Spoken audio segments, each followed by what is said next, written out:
A war correspondent is a journalist who covers stories first-hand from a war zone. They were also called special correspondents in the 19th century. Methods. Their jobs require war correspondents to deliberately go to the most conflict-ridden parts of the world. Once there, they attempt to get close enough to the action to provide written accounts, photos, or film footage. Thus, being a war correspondent is often considered the most dangerous form of journalism. On the other hand, war coverage is also one of the most successful branches of journalism. Newspaper sales increase greatly in wartime and television news ratings go up. News organizations have sometimes been accused of militarism because of the advantages they gather from conflict. William Randolph Hearst is often said to have encouraged the Spanish-American War for this reason. Only some conflicts receive extensive worldwide coverage, however. Among recent wars, the Kosovo War received a great deal of coverage, as did the Persian Gulf War. Many Third World Wars, however, tend to receive less substantial coverage because corporate media are often less interested.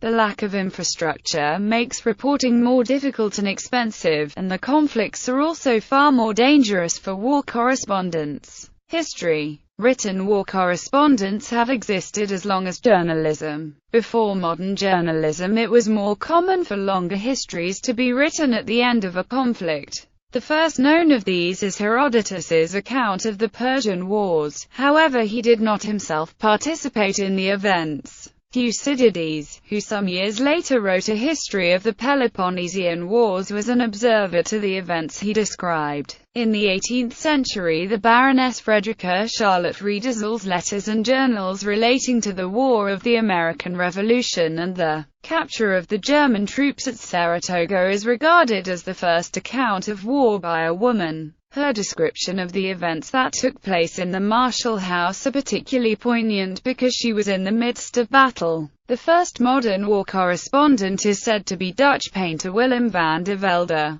who in 1653 took to sea in a small boat to observe a naval battle between the Dutch and the English, of which he made many sketches on the spot, which he later developed into one big drawing that he added to a report he wrote to the States General. A further modernization came with the development of newspapers and magazines. One of the earliest war correspondents was Henry Crabb Robinson, who covered Napoleon's campaigns in Spain and Germany for the Times of London. Another early correspondent was William Hicks, whose letters describing the Battle of Trafalgar were also published in the Times. Early film and television news rarely had war correspondents. Rather, they would simply collect footage provided by other sources, often the government, and the news anchor would then add narration. This footage was often staged as cameras were large and bulky until the introduction of small, portable motion picture cameras during World War II. The situation changed dramatically with the Vietnam War when networks from around the world sent cameramen with portable cameras and correspondents. This proved damaging to the United States as the full brutality of war became a daily feature on the nightly news. The discourse in mediated conflicts is influenced by its public character. By forwarding information and arguments to the media, conflict parties attempt to use the media influence to gain support from their constituencies and persuade their opponents. The continued progress of technology has allowed live coverage of events via satellite uplinks. The rise of 24-hour news channels has led to a heightened demand for coverage. Crimean War. William Howard Russell, who covered the Crimean War, also for the Times, is often described as the first modern war correspondent. The stories from this era, which were almost as lengthy and analytical as early books on war, took numerous weeks from being written to being published. Third Italian War of Independence. Another renowned journalist, Ferdinando Petruccelli della Gattina, Italian correspondent of European newspapers such as La Presse, Journal des Débats, Indépendance Belge and the Daily News, was known for his extremely gory style in his articles, but involving at the same time. Jules Claretie, critic of Le Figaro, was amazed about his correspondence of the Battle of Custoza, during the Third Italian War of Independence. Claretie wrote, "Nothing could be more fantastic and cruelly true than this tableau of agony. Reportage has never given a superior artwork. Russo-Japanese War." It was not until the telegraph was developed that reports could be sent on a daily basis and events could be reported as they occurred that the short, mainly descriptive stories of today became common. Press coverage of the Russo-Japanese War was affected by restrictions on the movement of reporters and strict censorship. In all military conflicts which followed this 1904–1905 war, close attention to more managed reporting was considered essential. First and Second Balkan Wars. The First Balkan War between the Balkan League and the Ottoman Empire, and the Second Balkan War between Bulgaria and its former allies Serbia and Greece, was actively covered by a large number of foreign newspapers, news agencies, and movie companies. An estimated 200 to 300 war correspondents, war photographers, war artists, and war cinematographers were active during these two nearly sequential conflicts. First World War. The First World War was characterized by rigid censorship.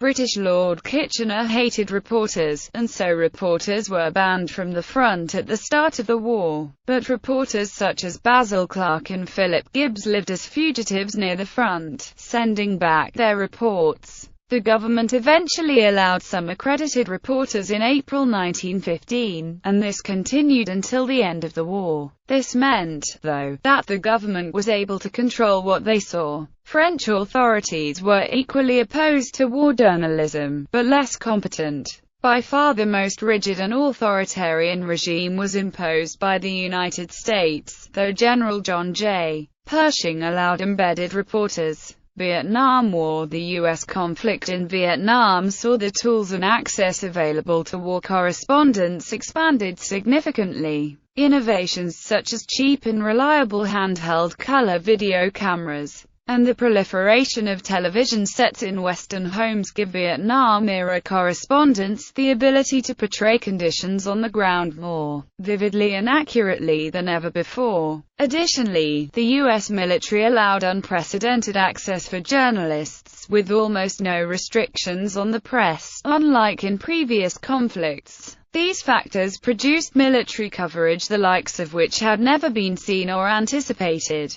with explicit coverage of the human suffering produced by the war available right in the living rooms of everyday people. Vietnam-era war correspondence was markedly different from that of World War I and World War II, with more focus on investigative journalism and discussion of the ethics surrounding the war and America's role in it. Reporters from dozens of media outlets were dispatched to Vietnam, with the number of correspondents surpassing 400 at the peak of the war. Vietnam was a dangerous war for these journalists, and 68 would be killed before the conflict came to a close. Many within the U.S. government and elsewhere would blame the media for the American failure in Vietnam, claiming that media focus on atrocities, the horrors of combat and the impact on soldiers damaged morale and eliminated support for the war at home. Unlike in older conflicts, where Allied journalism was almost universally supportive of the war effort,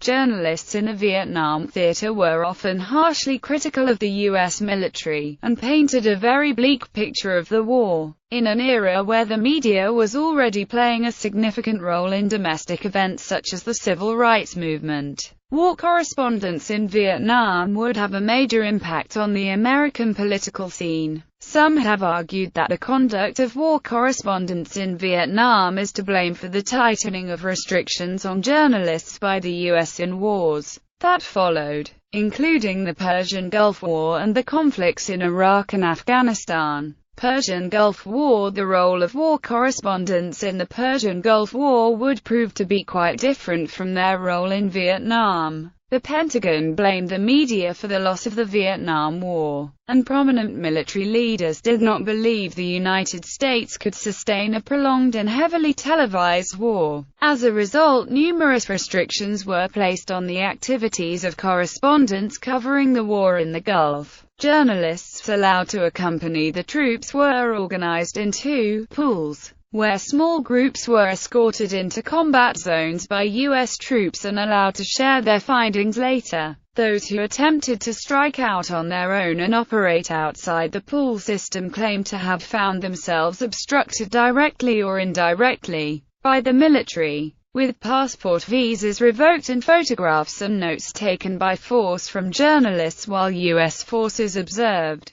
Beyond military efforts to control the press, observers noted that press reaction to the Gulf War was markedly different from that of Vietnam. Critics claim that coverage of the war was jingoistic and overly favorable towards American forces, in harsh contrast to the criticism and muckraking that had characterized coverage of Vietnam. Journalists like CNN's Peter Arnott were lambasted for reporting anything that could be construed as contrary to the war effort, and commentators observed that coverage of the war in general was saccharine and heavily biased towards the American account. These trends would continue into the Afghanistan and Iraq wars, where the pool model was replaced by a new system of embedded journalism.